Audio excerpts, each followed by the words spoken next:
Daremos inicio a nuestra clase de hoy día. Hoy vamos a ver el tema de lo que son los metales, en especial lo que es el hierro y el acero.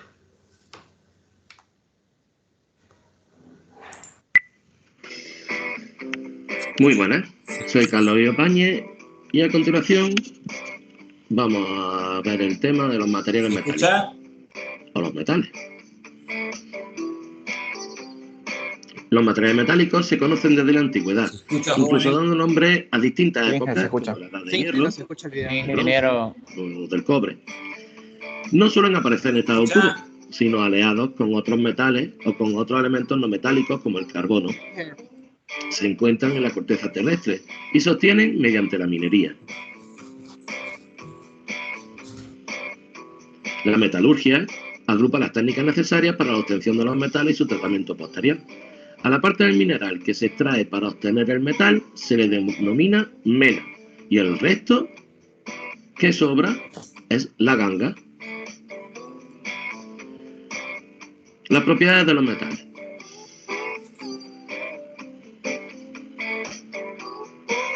Tenemos el brillo, la dureza, la elasticidad, plasticidad, maleabilidad, ductilidad, tenacidad, maquinabilidad,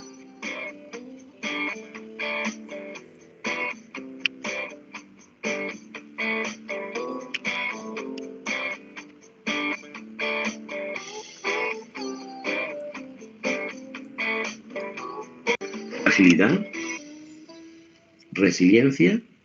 Todas estas son las propiedades mecánicas.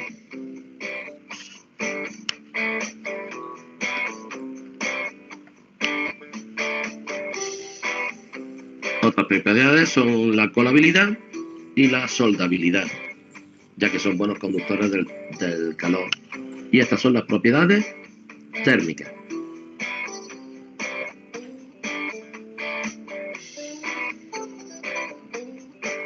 Otras propiedades son que son buenos conductores eléctricos y algunos presentan un comportamiento magnético y pueden atraer a otros metales.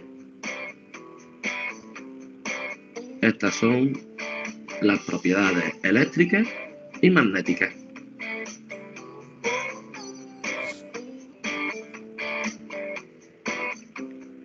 Muchos se oxidan. Aquí podéis ver un efecto de la oxidación. Son buenos conductores del sonido. ¿Os acordáis cómo escuchaban los indios que venía el tren? Y en estado natural, a temperatura ambiente, son sólidos, excepto el mercurio. Los metales pueden comercializarse en diferentes formatos, como superficie o plancha, nombrándose chapas a las más finas, perfiles de diferentes formas, perfiles cerrados, perfiles abiertos, en U, en H o doble T, angular, en T o en I. Y por último, en lingote.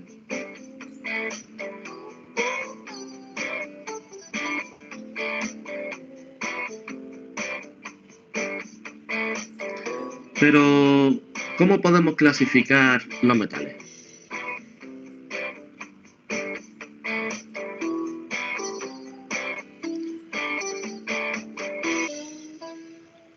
Vamos a clasificarlos de dos formas. Por un lado, vamos a tener los metales férricos o ferrosos.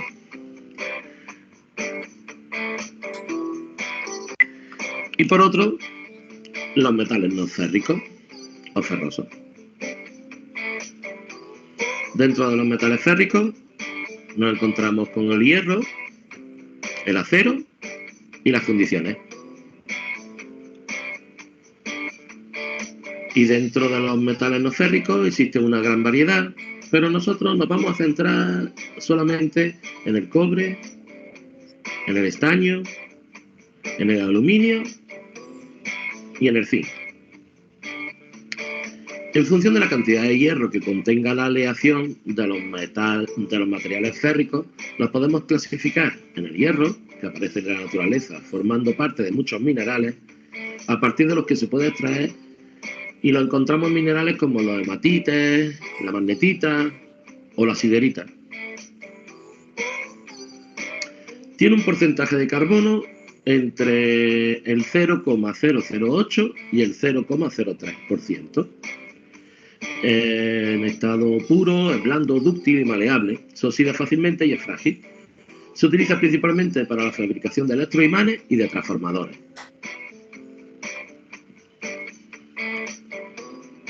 Por otro lado tenemos los aceros. Tiene una proporción de carbono entre el 0,03 y el 1,76%, lo que hace que aumente su dureza. Se sueldan fácilmente, se pueden forjar, se oxidan fácilmente y son tenaces. Son bastante económicos y se emplean para fabricar chapas, alambres.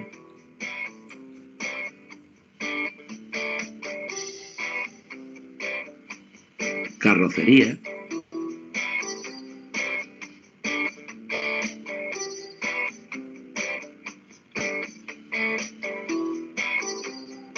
Estructuras y herramientas.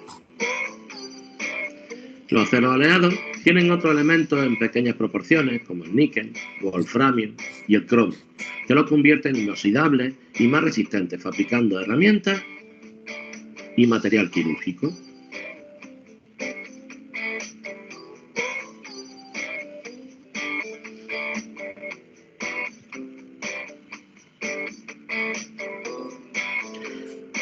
Por último, las fundiciones.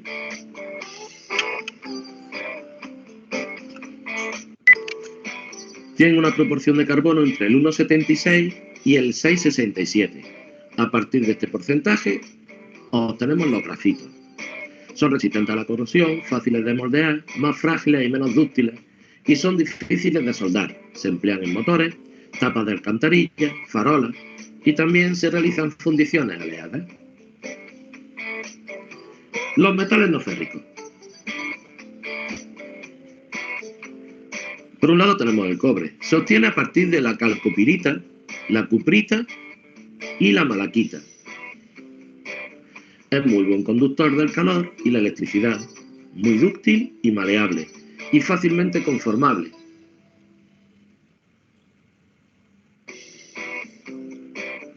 Se utiliza en cables, tubos y bobinas. El estaño se obtiene de la casiderita. Es fácil de trabajar y fundir. Se utiliza en soldadura blanda. Junto con el acero y el hierro forman la hojalata.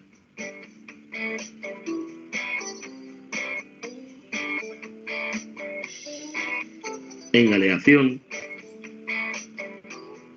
con el cobre forma el bronce.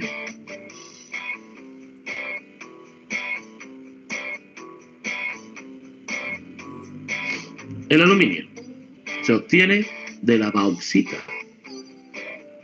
Es muy ligero, resistente a la corrosión, no tóxico y fácilmente mecanizable.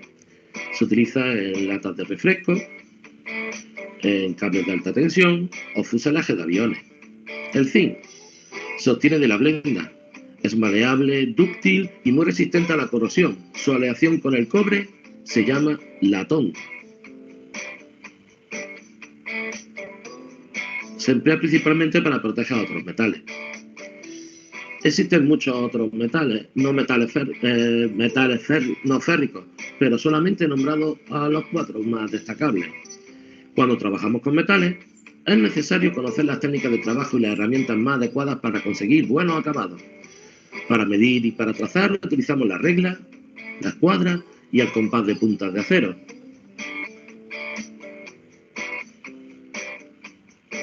Para sujetar y doblar,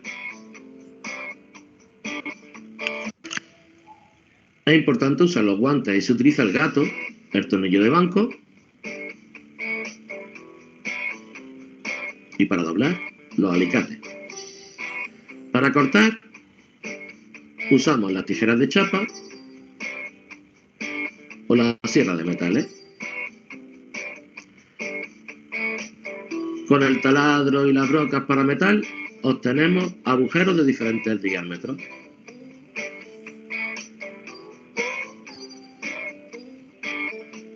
Y con las limas eliminamos las rebabas y bordes del material sobrante. También podemos unir los metales de forma fija o con uniones desmontables. Las uniones fijas se realizan por medio de remaches, pegamentos de metal o parametal y soldaduras, que existen diferentes tipos, como la soldadura blanda, soldadura fuerte, soldadura de oxiacetilínica y soldadura por arco eléctrico. Las uniones desmontables se realizan con tornillos y tuercas,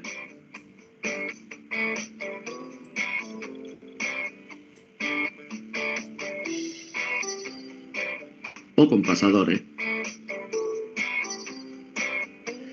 Los metales pueden ser tratados para protegerlos frente a la corrosión o para mejorar su aspecto. Se utilizan pinturas antioxidantes especiales, óxido de plomo, o minio que se llama, el zincado, que es un baño de zinc,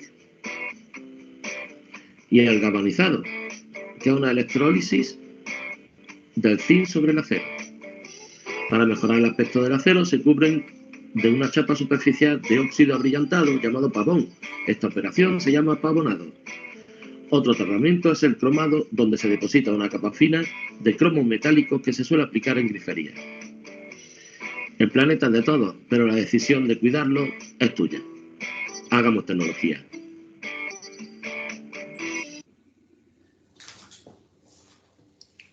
Hoy nos vamos a abocar específicamente a lo que es el hierro y el acero.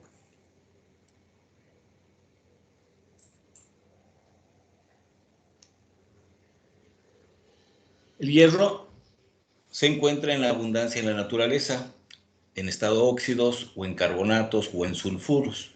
Los principales yacimientos están en Inglaterra, Estados Unidos, España, Francia y Rusia.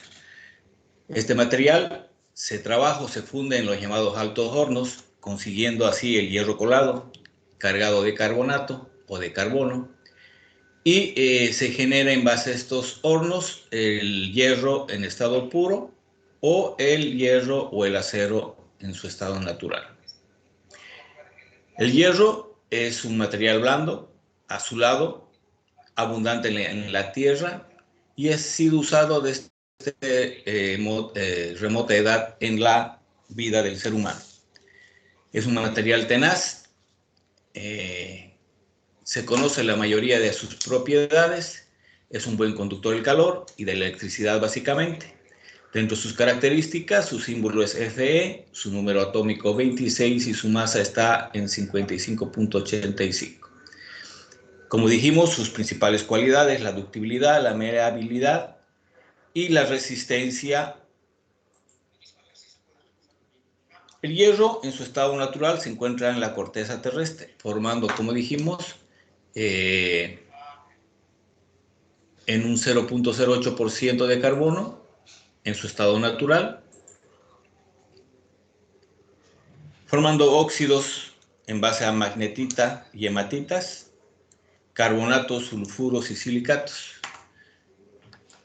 Su densidad está en 7.68 a 7.87, su punto de fusión entre 1530 y 1539 grados centígrados, y su cristalización es cúbica. El conjunto de procedimientos y técnicas que se emplean para extraer, producir y trabajar el hierro en la fundición del acero recibe el nombre de siderurgia y se realiza en aquel elemento que se llama los altos hornos, como elemento fundamental de esta producción de la siderurgia. El hierro, la siderurgia es una rama de la metalurgia que está encargada de las tecnologías de hierro y su producción en cuanto a sus aleaciones, principalmente con lo que es el carbón. ¿Cómo se obtiene este material o este metal? se encuentra en las menas o en las gangas. Este material es aprovechable durante todo su proceso. Se separa de la mena y la ganga es el material que queda como residuo. Se realiza la trituración, se realiza el lavado, la separación y la calcinación del material. Hay diferentes métodos de sintetización de este material, generando, y no lo vamos a ver porque es un tema más industrial que el tema del material como material. Hablando un poco de su historia, tenemos que el hierro es un mineral natural de origen metálico. Hace 3000 años antes de Cristo se empleaba en utensilios como herramientas o adornos. Se encuentran vestigios en el antiguo Egipto. En el año 1000 antes de Cristo se ha utilizado en la creación de edificaciones. Se encuentran vestigios en la antigua Troya, donde se encuentran fundiciones de fierro para producir el hierro. En el año 490 a.C., en la batalla de Maratón en Grecia, se puede interpretar sus cualidades en una ventaja de la parte de los atenienses ante la utilización del bronce de los turcos.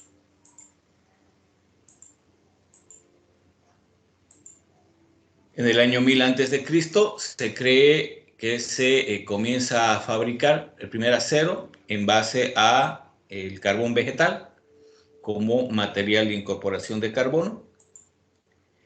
En el año 1779 después de Cristo se construye un puente de 30 metros de largo sobre el río Suenón y se comienza a utilizar o industrializar lo que es la utilización del acero.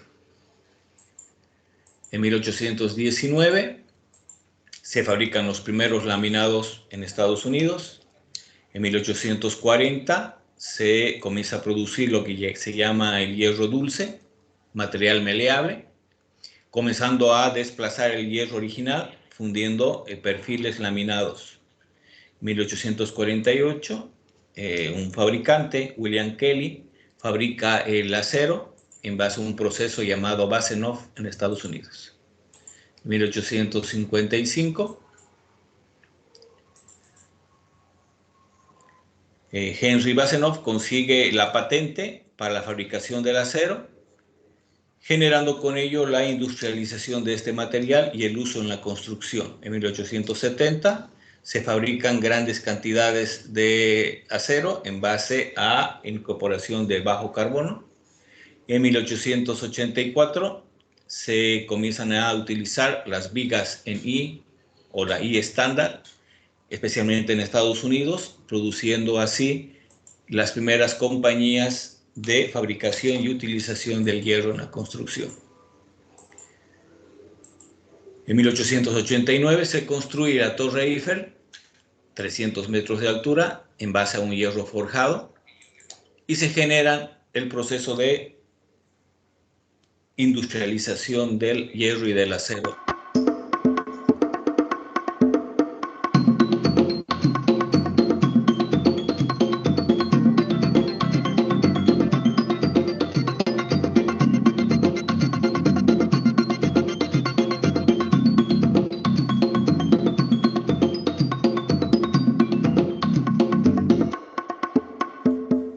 La curiosidad por conocer el mundo que nos rodea nos lleva al descubrimiento, la investigación y la experimentación de los elementos. Ese video lo tienen cargado en el Neo, les aconsejo que lo puedan ver. Habla de todo lo que es la historia de los metales y de los no metales. Desde rascacielos a puentes, de artefactos para el hogar a automóviles y todo lo que está en medio. Gracias a su legendaria fortaleza, se puede asegurar que el acero es la columna vertebral de la industria. Pero ¿cómo se convierte uno de los recursos más abundantes de la Tierra en un confiable bloque de construcción? El acero se produce con el mineral de hierro o chatarra. En esta operación se reciclará chatarra. Un electroimán de 10 toneladas sirve para reunir automóviles aplastados, artefactos eléctricos, latas y otros desechos de hierro. Este potente imán es capaz de levantar 5 toneladas de metal. Cerca del 80% de esta chatarra se convertirá en barras de acero. Enseguida, el metal se echa en un cesto cuyo peso es de 32 toneladas. El cesto puede contener la asombrosa cantidad de 60 toneladas de metal, que a su vez se convertirá en metal fundido. Este horno alcanza una temperatura de 1650 grados centígrados, que es capaz de licuar prácticamente cualquier cosa. El horno se calienta con 3 electrodos y 4 quemadores a gas natural. El contenido del cesto se vacía en el horno.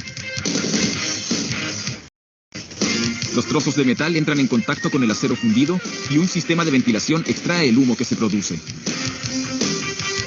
A esta elevada temperatura, las 60 toneladas de metal se fundirán en unos 60 minutos. Esta mezcla fundida contiene impurezas que suben a la superficie una vez que se ha licuado el metal.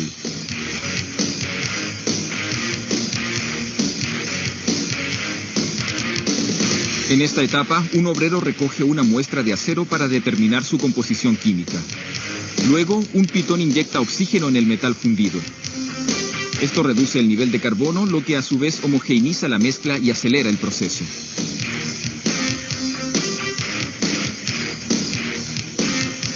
Se coloca un cucharón bajo el horno. Luego, el acero fundido pasará desde el horno al cucharón. El acero es vertido con gran facilidad al cucharón.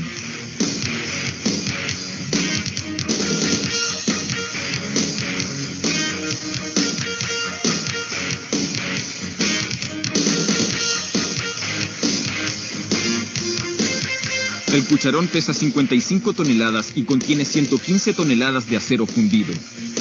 Una grúa aérea capaz de levantar 180 toneladas transporta su carga. Se agregan aditivos para que el acero sea de la consistencia correcta. Aquí se sacan los electrodos del cucharón del horno.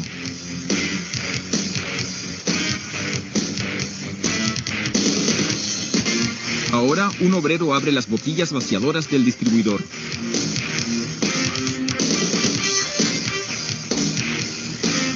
El acero fundido entra a los moldes. Se enfría rápidamente y comienza a endurecerse. Se producen lingotes de acero en tamaños que varían entre 4,5 y 10,6 metros. Los lingotes se cortan del largo deseado con un soplete a gas natural. Con un lápiz de cera se marcan las barras con una identificación de vaciado. Queda por hacer el aplanado de los lingotes.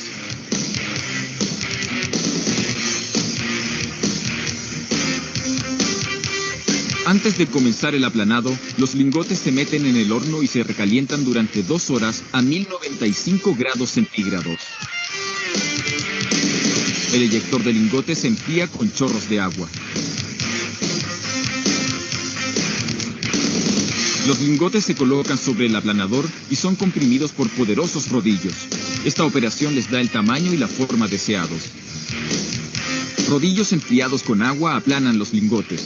Algunos de estos tienen espesores que disminuyen de 12 centímetros a 14 milímetros, mientras otros se reducen de 15 centímetros a 19 milímetros. Al final del proceso, las barras se mueven a una velocidad que alcanza los 35 kilómetros por hora. Una vez que han alcanzado las dimensiones deseadas, las barras deben enfriarse. Esta cama de enfriamiento permite que las barras se enfríen de manera uniforme. En esta planta se fabrican anualmente cerca de 400.000 toneladas de barras de acero.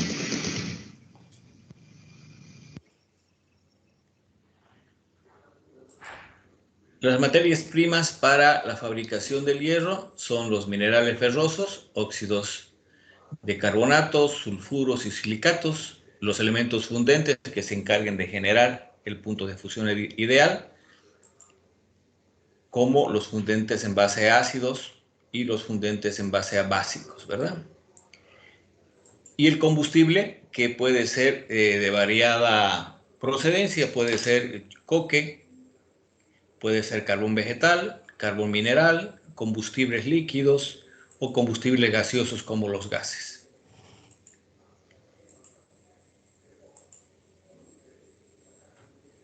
El acero. El hierro que procede de alto horno no puede forjarse ni laminarse a causa de su consistencia quebradiza. Entonces se hace necesario transformarle en acero. Con ello él incluye dentro del proceso una inyección de carbón. El hierro colado contiene demasiado carbonato, azufre, fósforo y otras impurezas que se necesitan ser limpiadas, y para ello se genera una descomposición del hierro, convirtiendo en base a elementos o procedimientos de Basanet o de Thomas, para generar en base a crisoles el elemento deseado.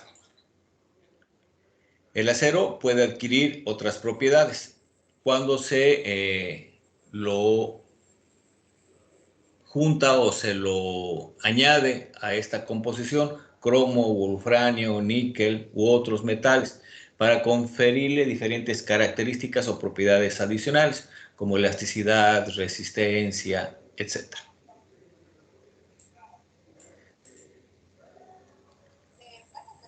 En esto podemos ver el proceso de fabricación. Tenemos el mineral de hierro, el carbón o el coque, los hornos van al alto horno, del alto horno hacen a la acería, de la acería hacen al elemento metalúrgico, al convertidor, y del convertidor a la fundición del arabio al alto horno, y del alto horno se genera como resultado el mineral, ¿verdad?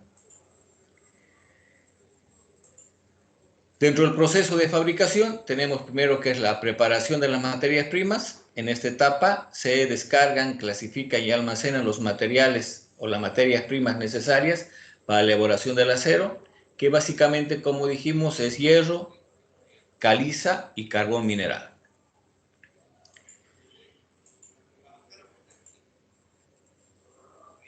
Recordando un poquito las materias primas del hierro, está el mineral de hierro, el coque y la piedra caliza como principales. De ahí pasa a la planta de coque, que es una batería de hornos en base a carbón mineral, que hacen el proceso de destilación seca para obtener lo que se llama el coque metalúrgico. Como subproducto de esta etapa se obtiene gas de alto poder calorífico, que es reutilizable en la combinación con el resto de la producción. En una tercera etapa, los altos hornos, que son grandes reactores verticales que generan, en base a su producción, altas temperaturas para reducir el mineral y fundirlo, así obteniendo el hierro líquido o en forma de arabio, o lo que se llama arabio.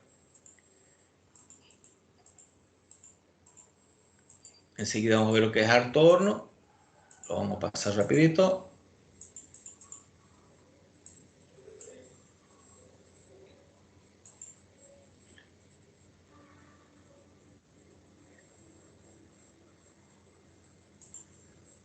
Un alto horno es una instalación industrial dedicada a la producción de arrabio.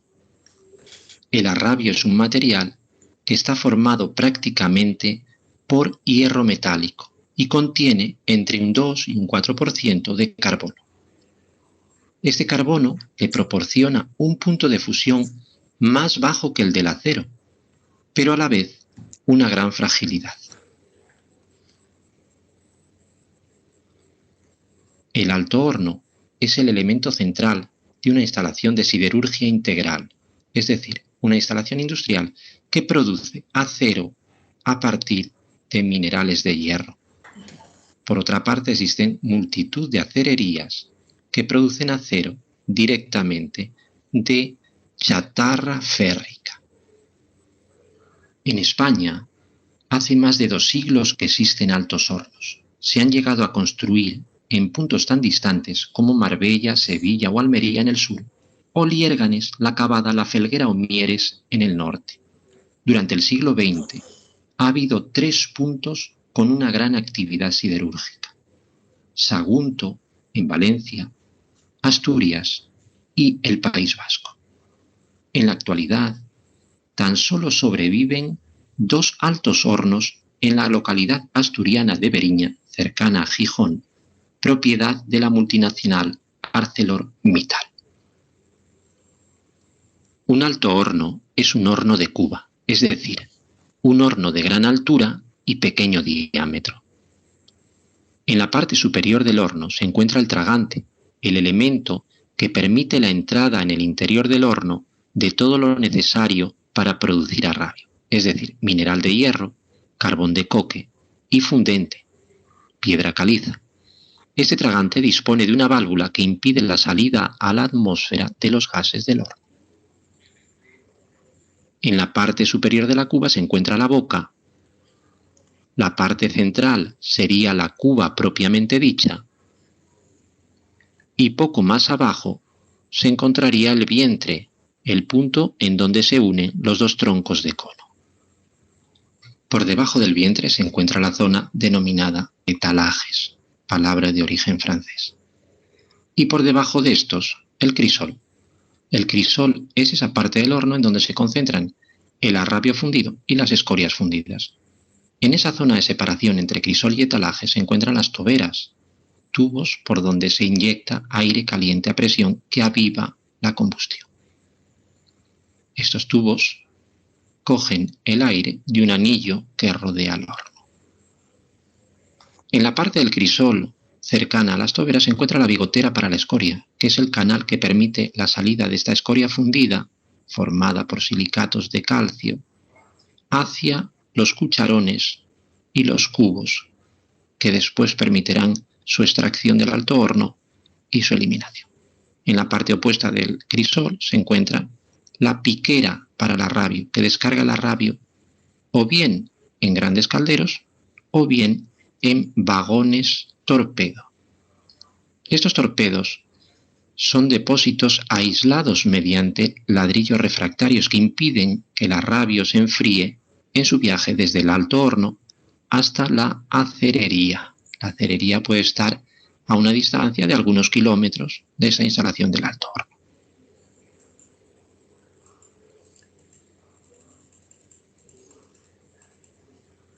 Siguiente paso es la desulfurización.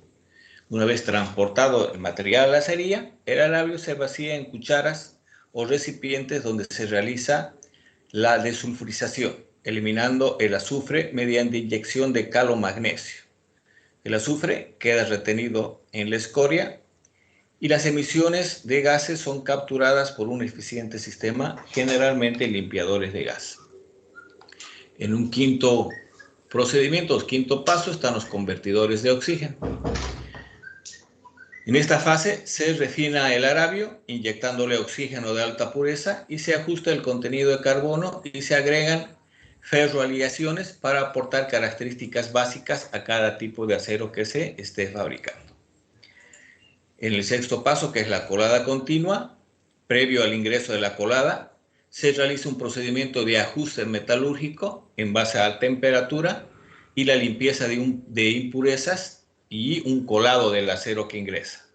Luego, a través de moldes en base a cobre, se enfría directamente con agua, solidificando el material y así conseguir los llamados planchones o palanquillas, producto semiterminado que pasará al proceso de laminación o producción del mismo.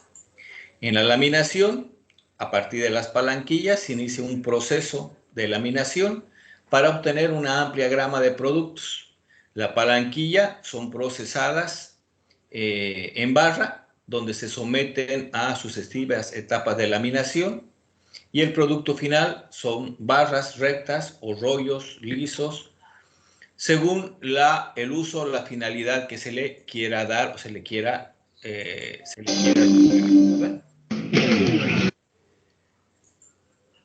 El proceso en las plantas integrales es muy similar. Tiene el horno de coque, los altos hornos, la acería, el moldeado, los trenes de laminación por devastación, por acabado y la laminación en frío. Los hornos de coque es un horno en base a combustible sólido, en base a carbón bituminoso, que calienta entre 500 y 1100 grados centígrados. El proceso de destilación implica que el carbón limpie el alquitrán y los gases en base a agua. El combustible, los residuos que se componen están cerca del 90 al 95% de carbono, nitrógeno, oxígeno, azufre, que generalmente generan las características de porosidad y el color gris metálico que tiene. Habíamos visto ya el procedimiento, cómo trabaja el alto horno. En la acería, su principal función, como habíamos visto, es convertir el hierro fundido en aravio de acero. Se denomina siderurgia a todo el complejo de toda la planta industrial dedicada al proceso de producir acero. El moldeado se produce en base a lingotes. Estos lingotes son generados en base a, o se los pasa a trenes de laminación, ya sea por devastación, donde la temperatura de trabajo está cerca de los 1000 grados centígrados. La laminación en frío se realiza con temperatura ambiente y dependiendo del tamaño y la forma que se quiera obtener, los trenes pueden ser de distintos tipos. Tenemos la laminación en caliente, que es el proceso más común, que consiste en calentar la palanquilla a una temperatura que permite un comportamiento plástico del material, y el laminado en frío, que es un proceso que permite obtener secciones a punto de fluencia a una temperatura ambiente. Los trenes de devastación, tanto de estructuras como en caliente, están regulados por la relación de convertir los lingotes tanto transversales, cuadrados, a longitudinales redondos, y los Blom para obtener diferentes tipos de perfiles, o sea, los moldes, ¿verdad? Se utiliza también tablas de hojas de distintos tamaños para darle las características del espesor requerido. Ahí tenemos algunas fotos de lo que son el proceso de laminación. La laminación por frío se realiza en base a un procedimiento a temperatura ambiente, en base a rodillos que dan y presionan al material, generando con ello las características del proceso final que tenemos.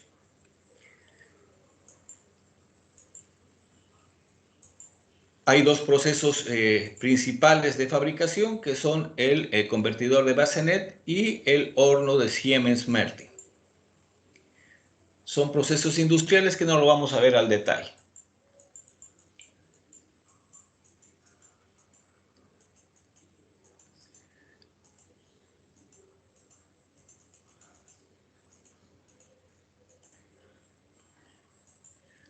Dentro de los productos de la siderurgia tenemos lo que son el hierro fundido, que se divide en distintos tipos. La fundición blanca, dura y quebradiza. La fundición gris, que consiste o contiene plomo dentro de sus características, algunas veces algún tipo de grafito. La fundición meleable, que resulta de una cocción prolongada de la fundición blanca. La fundición de grafito o esteroide, que tiene uso en estos últimos tiempos, y las fundiciones especiales, que se obtienen en base a aleaciones con diferentes materiales, como habíamos visto en el video introductorio.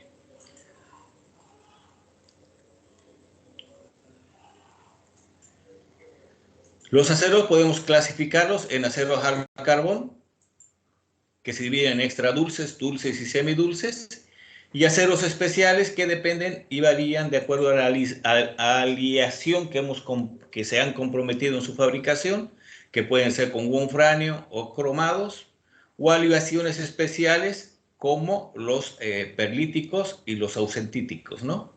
Que son en base a níquel y cromo en su mayoría. Dentro de sus propiedades físico-mecánicas de los metales, podemos tener la fusibilidad, que es la propiedad de pasar del estado sólido a líquido. Cuando más bajo sea el calor de fusión, más económico y útil será para la construcción. En su estado líquido ha de tener fluidez para que llene bien los moldes. También tendrá que tener una contracción volumétrica al enfriarse, ¿verdad? La forjabilidad, que es la función o dureza que tiene en base a su límite líquido y al coeficiente de conductibilidad. Cuando un metal no es forjable, se dice que es frágil o quebradizo. Depende justamente del contenido de carbono que tenga en su fabricación. Y los que tienen arriba, o mejor dicho, los que tienen inferior a 0.5% de carbono son los más o más propiedad de forjabilidad tienen. Dentro de sus propiedades está la meabilidad, que es la propiedad de variar la forma en frío por golpeo o presión. La pérdida de meabilidad hace que el material sea más duro y rígido.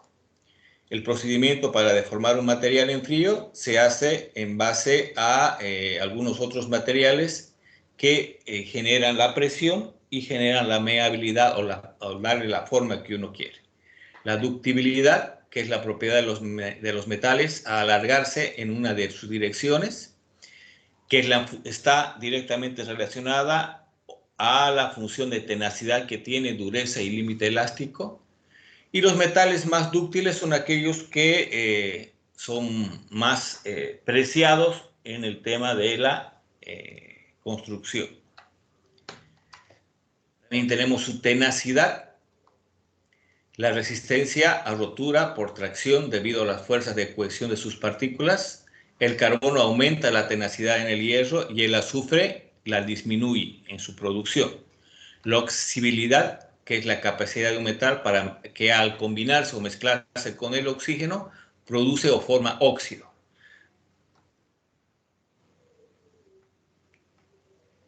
La corrosibilidad es la capacidad de corroerse en presencia de electrolitos, normalmente en presencia de agua. La soldabilidad es la propiedad que tienen los metales, el acero y el hierro en especial, para unir dos trozos formando uno solo en base a una unión de soldadura. Las soldaduras se generan a altas temperaturas formando óxidos que son en la base de esa unión. Dentro de sus propiedades eléctricas está la conductibilidad, que es la facilidad que tienen los metales de permitir por el material hacer paso de la corriente.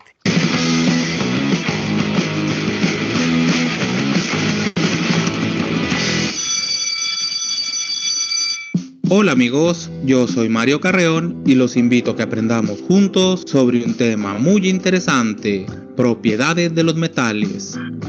Seguramente todos los días utilizas algún objeto hecho de metal o fabricado con herramientas o moldes metálicos. La obtención y el uso de los metales data de los comienzos de la humanidad.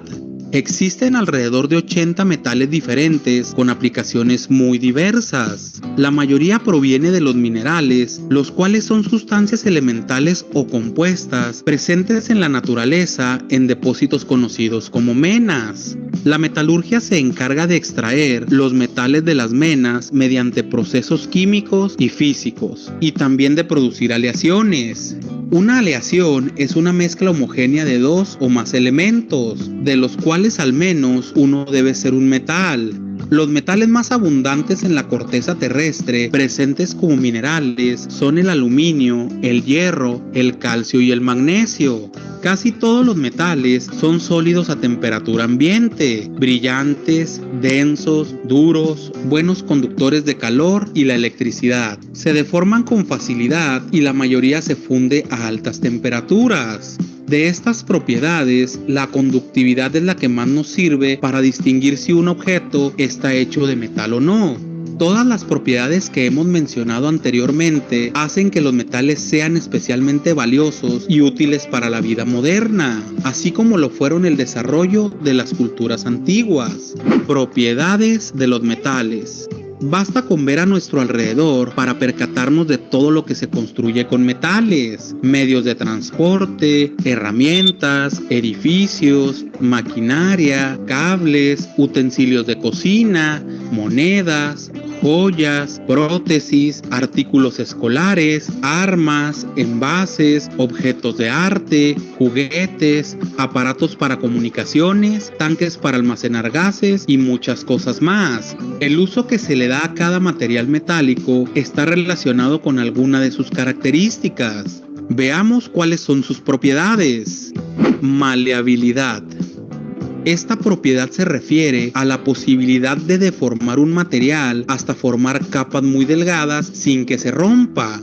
La palabra maleable proviene del latín maleus, que significa martillo. El oro es el metal más maleable. Con él se pueden formar láminas con un espesor de 1/10,000ª parte de 1 milímetro. Gracias a esta propiedad, los metales se ocupan en la producción de láminas que se emplean para fabricar maquinaria, muebles, herramientas, automóviles, aviones, barcos, trenes, utensilios de cocina y quirúrgicos, moldes, tanques, monedas, armas de fuego, esculturas y joyas, entre otros muchos usos. Ductilidad. Los alambres y cables metálicos también son ampliamente utilizados en diferentes aplicaciones tecnológicas. Decimos que un material es dúctil cuando puede alargarse o estirarse notablemente sin fracturarse para fabricar hilos de diferentes grosores. El oro también ocupa el primer lugar en esta categoría. Los alambres, cuerdas y cables metálicos se utilizan en numerosas aplicaciones. Por ejemplo, en las máquinas para el trabajo en el campo, en las plataformas petroleras y en las minas, en la industria de la construcción, en la eléctrica, en la naval, en la militar, en la automotriz, en la fabricación de diversos resortes, de instrumentos musicales y de aparatos de ortodoncia, por mencionar solo algunos usos importantes. Los alambres pueden fabricarse con un solo metal como cobre, plata o platino, o con combinaciones de ellos, como los alambres de cobre y acero o de aluminio y acero, en los que se aprovechan las propiedades eléctricas del cobre o aluminio y la resistencia a la corrosión y a la tensión del acero. Brillo. El brillo es la propiedad física que se refiere a la interacción de la luz con la superficie de los materiales opacos como los metales. El aspecto de la superficie al reflejar la luz es lo que llamamos brillo o lustre. Probablemente conoces objetos hechos de metal que reflejan la luz: latas, campanas, cubiertos, ollas, cadenas, joyas, herramientas, monedas, entre muchos otros. A veces un metal no se ve brilloso, pero cuando se lija o corta, de inmediato surge esta característica. Lo que sucede es que al estar en contacto con el oxígeno del aire, se forma sobre ellos una capa de óxido metálico que no refleja la luz. Conductividad térmica. De seguro te ha pasado que cuando tocas un tubo metálico o una cuchara, dan la sensación de estar fríos. Lo que sucede es que los metales son muy buenos conductores de la energía calorífica. Por eso, al tocarlos, el calor fluye de nosotros hacia ellos. Cuando cocinamos, aprovechamos la conductividad térmica de nuestras ollas y sartenes fabricados de acero, aluminio o cobre. La conductividad térmica del acero inoxidable ha permitido fabricar calentones solares con este material, con lo cual disminuye la quema de combustibles fósiles. Conductividad eléctrica. Esta es una de las principales características que poseen los metales. La conductividad eléctrica es una medida de la capacidad de un material o sustancia para dejar pasar la corriente eléctrica a través de él. La conductividad depende de la estructura atómica y molecular del material. Los metales son buenos conductores porque tienen una estructura con muchos electrones con vínculos débiles, y esto permite su movimiento. La conductividad también depende de otros factores físicos del propio material y de la temperatura. Para darnos cuenta de la importancia de esta propiedad de los metales, basta con observar a tu alrededor. De seguro encontrarás muchos objetos que utilizan energía eléctrica. Esto es todo por hoy. No olvides comentar, compartirlo y darle.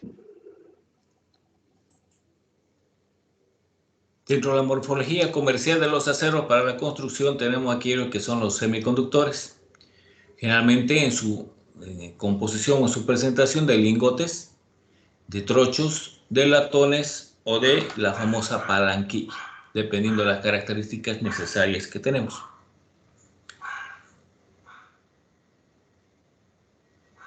Tenemos aceros de sección rectangular, como el fleje, la pletina, la llanta, el plano ancho, la chata negra, la chata fina, la chata mediana, la hojalata, la chapa galvanizada, la chapa desplegable. Tenemos de sección cuadrada, tenemos de sección circular, tenemos los perfiles laminados, que pueden ser de hierro en ángulo L, en ángulo U, en H, en T, doble T, y otros como los clavos, puntas, alambres, tornillos, cables, etc. Y naturalmente, por último, los herrajes, que pueden ser de diferente característica. Y las uniones que generan la unión de estos materiales, como los atornillados, los tornillos, etc., las soldaduras, etc. ¿Alguna pregunta? ¿Alguna pregunta hasta aquí?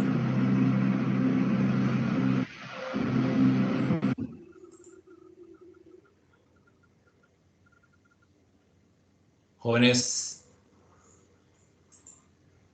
No. Con esto terminaríamos el tema de lo que son los metales, aceros y hierro. Nos daremos unos